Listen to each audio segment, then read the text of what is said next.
There comes a moment when you stop asking the world to confirm that your life is valid. The more simply I live, the less I feel the need to explain myself. And some of the deepest lessons about life doesn't come from people. They actually come from watching chickens scratch the earth. And there's something I have been noticing in life lately. The more I live simply, the less I feel the need to explain myself. Not to friends, not to partners, and not to the world. And in a way, it didn't come from theory or from spirituality or from trying to become something else. It is actually come from living my life, from being here,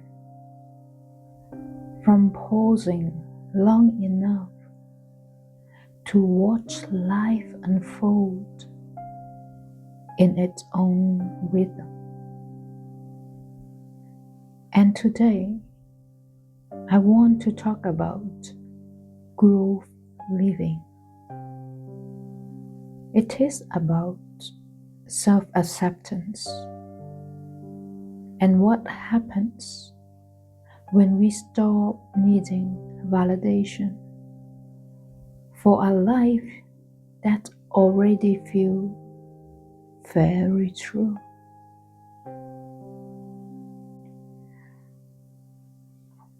We as human beings, we live in a world that constantly asking us to justify our choices. Why you choose this life? Why you choose this place? Why you choose this pace? Why not more ambition, more movement, more striving and success? Even in relationships, if you think about it, in any friendships, there is an unspoken expectation that we should live in a way that make others comfortable or impressed or reassured. And if you pause long enough, if you notice, when we don't, when we simply content, it can create discomfort for the others. It is not because we are doing something wrong,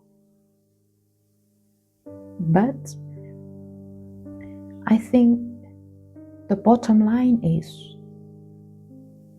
we are no longer asking for permission. So when I am talking about grove living, many people imagine compromise, about adjusting, holding back, or even making space by becoming smaller. But the true living, a healthy living, it really doesn't ask anyone to disappear. What it is asking is something much simpler and harder in a way.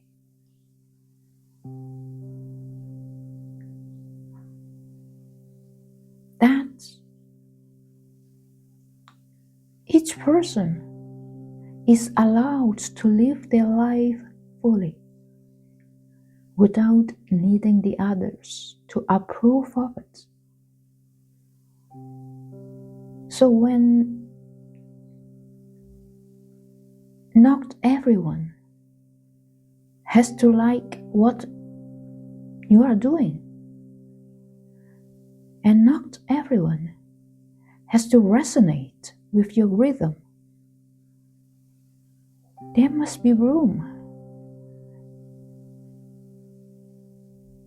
If my choice makes someone uncomfortable,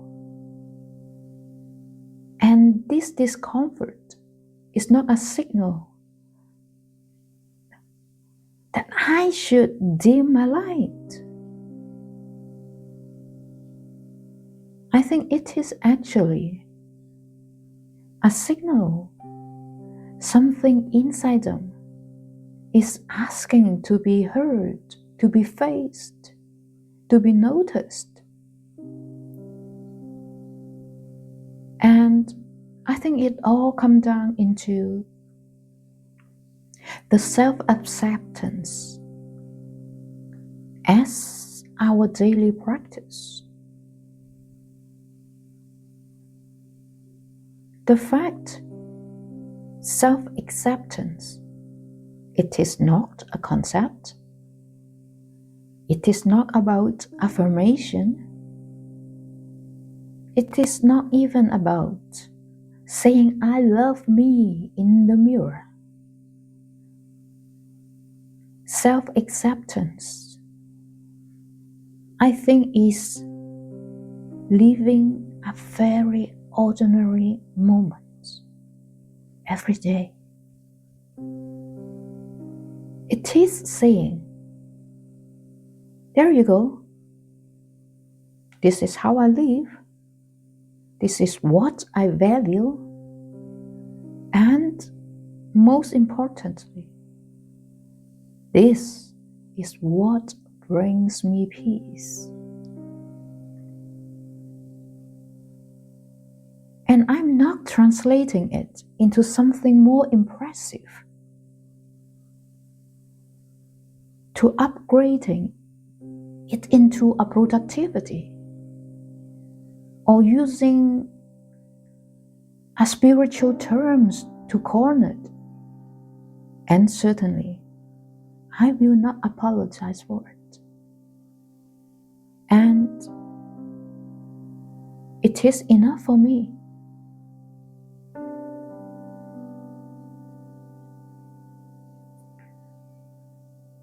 And I think there is the wisdom here. The wisdom of simplicity. And very funnily, some of my teachers right now at this moment, they are not even people. They are chickens. They scratch the earth. They pause. They tilt their heads. And they dip their feet into the soil, the earth, to find what's already there. They are not rushing. They are not comparing. And they ask no approval. So they eat, they rest, and they move on. So when I watch them, something in my nervous system is softening.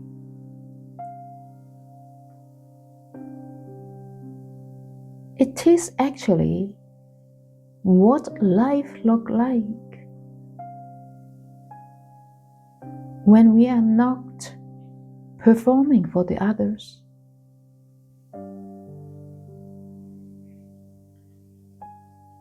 And we are in a culture In a society,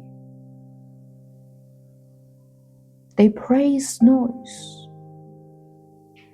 Pausing is almost like a radical act, a challenge, a resistance. You know what? During the day,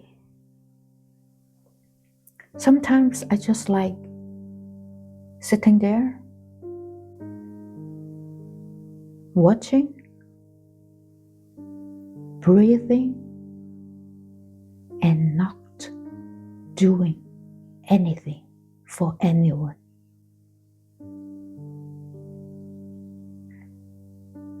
And these pauses, they are not emptiness. They are not empty. And I think they are about integration. When my body catch up with my soul, and sometimes those are the moments clarity settles without being forced.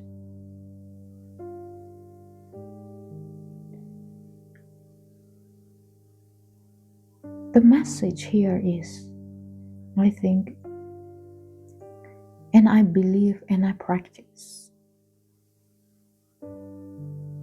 I don't need to earn rest.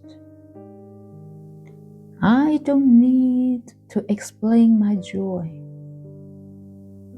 And I don't need the world to validate a life that feels so true to me.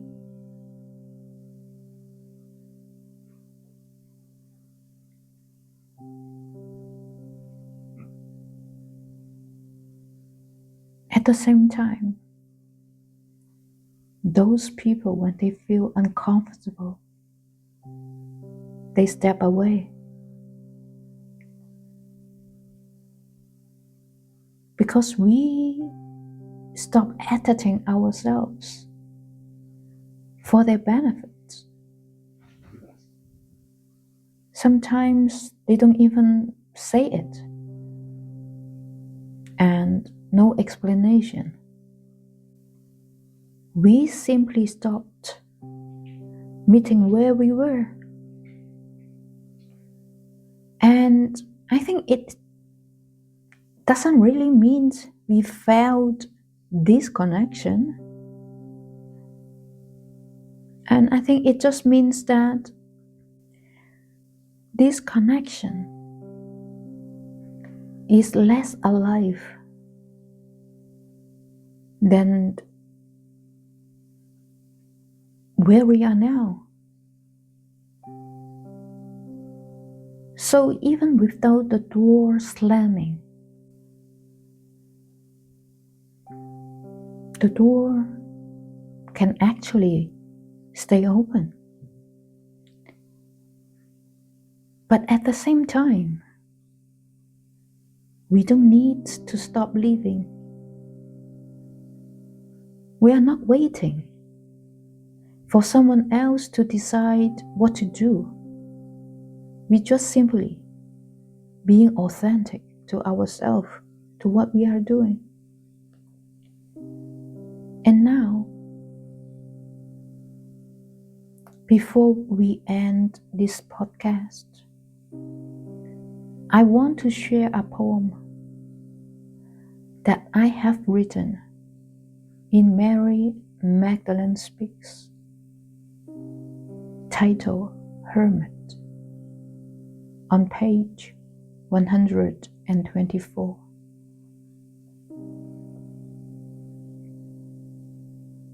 Hermit. I am a hermit inside my head, a wanderer in a world too loud, drifting through a sea of voices, wrapped in the hush of solitude. I walk for hours, unnoticed, untouched, to listen, never escape, for a deeper meaning, too deep to be spoken, nothing to share, even with those I love most.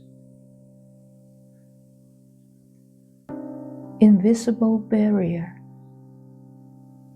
some truths are not meant to be given, waiting to be lived. In the middle of nowhere, I ask the sky my questions. To whom do I whisper my unshaped thoughts? With whom do I entwine my fingers? When I reach for the dawn, barefoot, I walk upon the soft grass to embrace the earth beneath me.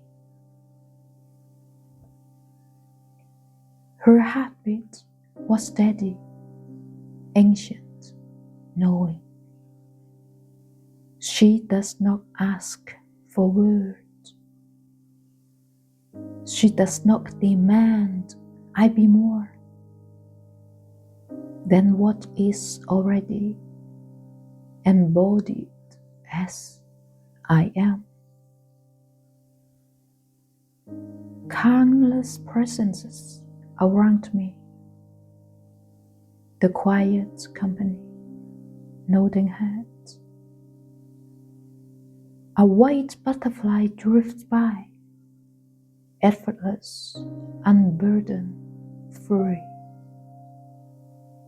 I close my eyes and slip into her form, wings catching the whisper of the wind, carried beyond the known, beyond the seen. For a hermit does not walk alone. A hermit knows how to fly, flying away into a distant land. A hermit knows how to fly.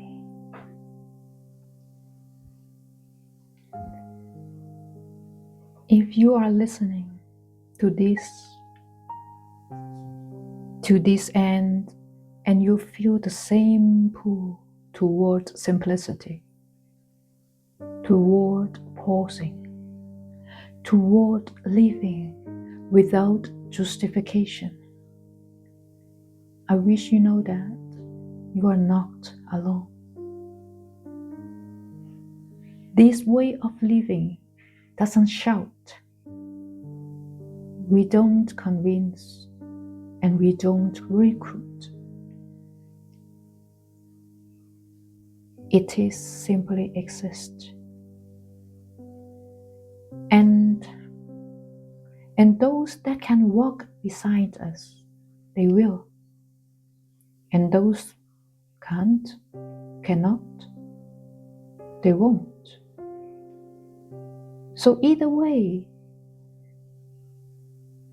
life continues. Like those chickens, scratching the ground, finding nourishment, resting when it is time. And sometimes the most meaningful things we can do for ourselves and for this kind of living is to live it with honesty and let that be enough.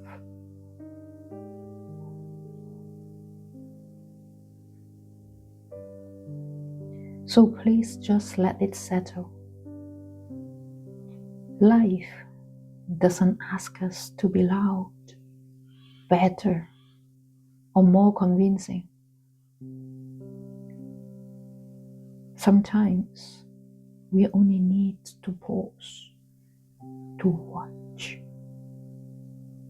and to tend what is already here. To trust life, to live life honestly, quietly. It is already enough. Thank you for being here. From my heart to yours, Genevieve.